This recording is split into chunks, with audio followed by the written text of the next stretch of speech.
हम सब भगवान हनुमान जी की कुछ कथाओं के बारे में जानेंगे। कहानी कहने की कला संस्कृतियों और धर्म से परे है। देवता ओं और पुरुषों के वीर कर्मों के बारे में बताते हुए प्राचीन काल से किस्से और गीत लिखे जाते रहे हैं। भगवान हनुमान कोई अकानाता है पवाद नहीं है। हिंदू पौराणिक कथा ओं में उनके द्वारा अपने जीवन काल में प्रदर्शित किए गए साहस, शक्ति और भक्ति के बारे में बोलने वाली विभिन्न कहानियों का वह वर्णन और गुण है। कुछ महाकाव्यों में उनके कारणा मोह के बारे में बात करते हैं और अन्य हमें उनके जीवन की वैकल्पिक कहानियां देते हैं। पहले भी पश्चिमी देशों में कॉमिक्स एंसूसा, परमैन, बैटमैन और स्पाइडरमैन थे।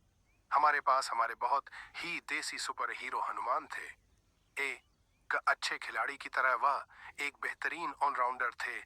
वह बुद्धिमान, धैर्यवान, दयालु, मदद के लिए तैयार, शालीन, एक बड़े कारण के लिए समर्पित, विनम्र और निश्चित रूप से बेहद मजबूत था। उनकी कहानियों का उपयोग पुरानी पीढ़ियों ने युवा पीढ़ी को सिखाने और प्रेरित करने के लिए किया है। टेलीविजन शो का एक अच्छा हिस्सा भी रहा है जिस कन्नड़ ने ऐसा ही किया है और अपार से ज्यादा लोकप्रियता हासिल की। यहाँ कुछ शानदार और प्रसिद्ध किस्से हैं जो आपको फिर से ताजा कर देंगे और आपकी याददाश्त को भी ताजा कर देंगे। ये वान रा बंदर भगवान की कुछ मनोरम कथाएं हैं। भगवान हनुमान। एक, हनुमान जी बचपन में शरारती थे और कभी कभी जंगलों में तपस्या करने वाले ऋषियों को चैट ढाते थे।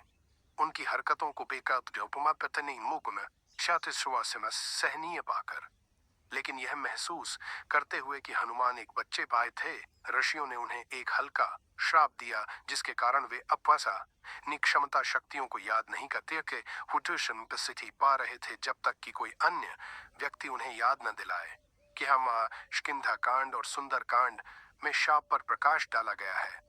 जब जामवंत ने हनुमान को पूछा काल तुम दिन में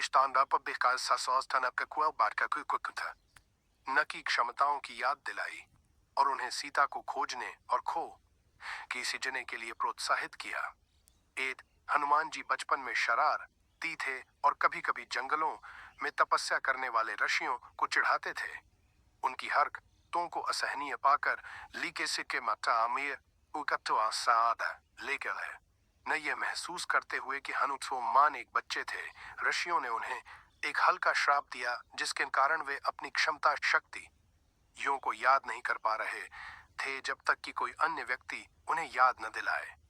किष्किंधा कांड और सुंदर कांड में शाह उष्पिकी पर प्रकाश डाला गया है जब जामवंत ने हनुमान को उनकी क्षमताओं की याद दिलाई और ऊग ने सीता को खोजने और खोजने के लिए प्रोत्साहित किया।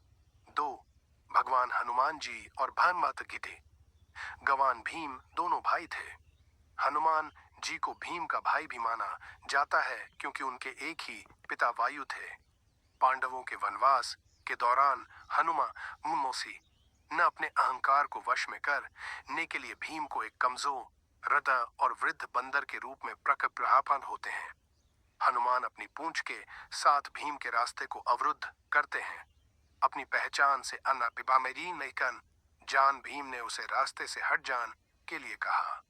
हनुमान मना कर देते हैं, फिर भीम पूंछ को खू दहिलाने की कोशिश करता है लेकिन वह अपनी बड़ी ताकत के बावजूद असमर्थ होता है। यह महसूस करते हुए कि वह कोई साधारण बंदर नहीं है, भीम आत्मसमर्पण कर देते हैं। 3, रामायण में हनुमान जी की भूख के बारे में एक जिज्ञासु का हमें दिखाई गई है। एक बार सीता के वनवास के दौरान हनुमान पुजारी वाल्मीकि की कुटिया में उनसे मिलने गए। उन्हें देखकर सीता खुशी से झूम उठे थी और उन्होंने हनुमान के लिए कई व्यंजन बनाए। उसने उसकी सेवा करना जारी रखा लेकिन जल्द ही थकावट के गार पर थी। निराशा में उसने भगवान राम से प्रार्थना की जिन्होंने उसे हनुमान को परोसे जाने वाले भोजन में ही एक तुलसी का पत्ता जोड़ने की सलाह दी। चूंकि तुलसी भगवान राम को अर्पित की जाती है और हनुमान राम के प्रबल अनुयायी थे, उनकी भूख अंधा ततः कम हो गई और वे तृप्त हो गए। 4. हनुमान जी का एक पुत्र भी था जिसका नाम मकरध्वज था। मकरध्वज के जन्म की कहानी काफी दिलचस्प है। जब हनुमान लंका जलने के बाद समुद्र के ऊपर वापस उड़ रहे थे तब उन्हें बहुत पसीना आ रहा था। उसके पसीने की एक बूंद पानी में गिर गई और सिदा से तोतिका तासी खामा में मंटी के मगरमच्छ मछली ने उसे निहाथों गल लिया। इस तरह मकर ध्वज की कल्पना की गई थी। 5. हनुमान अपनी वानर सेना के साथ गुफा के प्रवेश द्वार के पार हरेदार थे जहां वैष्णो देवी गुफा से बाहर आने से पहले 9 महीने तक ध्यान कर रही थीं। बाण गंगा नामक एक धारा है। बाण का शाब्दिक अर्थ है एक तीर। जहां देवी ने अपने तीर का इस्तेमाल लाए से पहाड़ी से पानी की एक धारा निकालने के लिए किया था।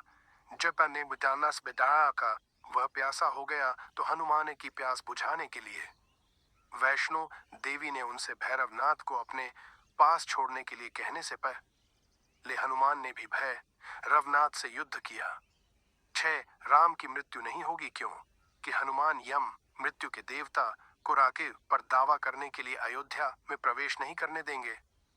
हनुमान न का ध्यान हटाने के लिए राम ने फर्श में एक दरार के माध्यम से अधिक अपनी अंगूठी गिरा दी और हनुमान कदे से न से उसे वापस लाने के लिए कहा।